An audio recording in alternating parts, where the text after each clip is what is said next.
Somewhere in the heart of the West African subcontinent, an idea was born. That idea would eventually become one of the most iconic and controversial landmarks in the history of Nigeria. For a long time, there have been many arguments and counter-arguments as to the religious implications of the large dome on this structure. One school of thought holds that sentiment was involved while this complex was being erected. Some Nigerians claim the dome has links to Islam, especially because it was constructed during the infamous dictatorship of General Sani Abacha. But is that really the case?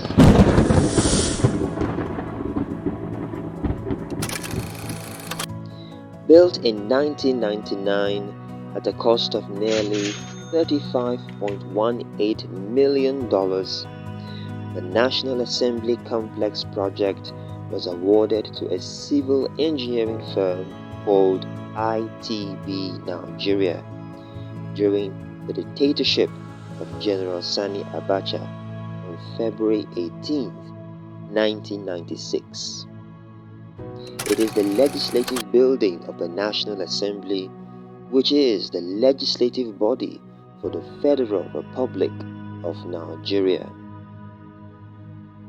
The dome of the National Assembly, an ancient architectural adoption of developed countries, has been for years since its construction a subject of controversy towing along religious lines.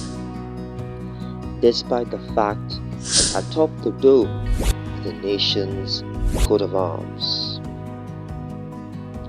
Although domes are a feature of Islamic architecture, they are not synonymous with mosques.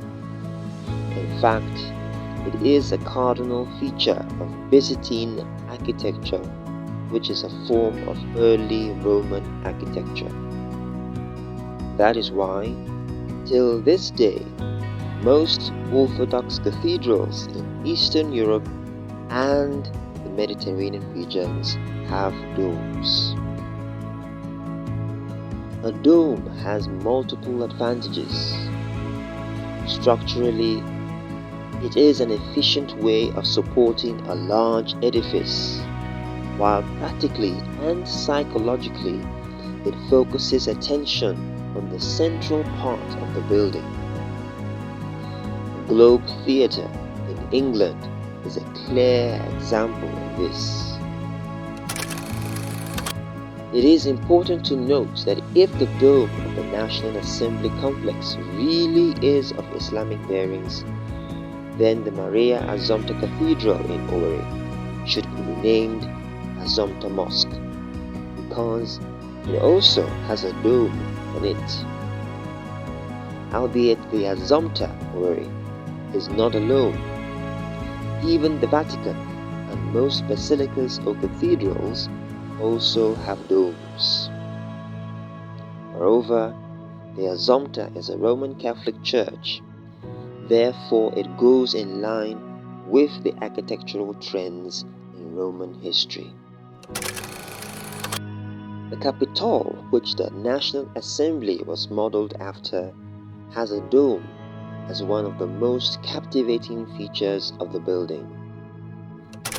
As a matter of fact, the dome on the National Assembly makes the National Assembly complex one of the best architectural landmarks in the country.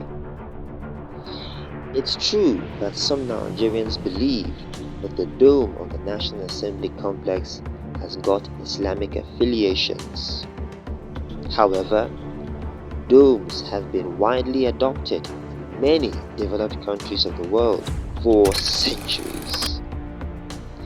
The Dome of the Rock, Jerusalem, St. Basil's Cathedral, Moscow, United States Capitol, Washington, D.C., and the Taj Mahal, India one of the world's wondrous buildings which attracts more than 3 million visitors annually, are very obvious examples.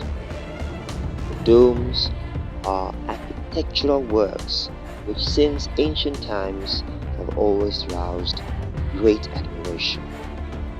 They give great importance to the complexity of architectural buildings like this. If you've watched this video to this point, thank you so much. Please subscribe to the channel for more investigative and educational content like this. There's so much to learn about our history, and I'm poised to help you learn something new always. Thank you for watching. See you next time.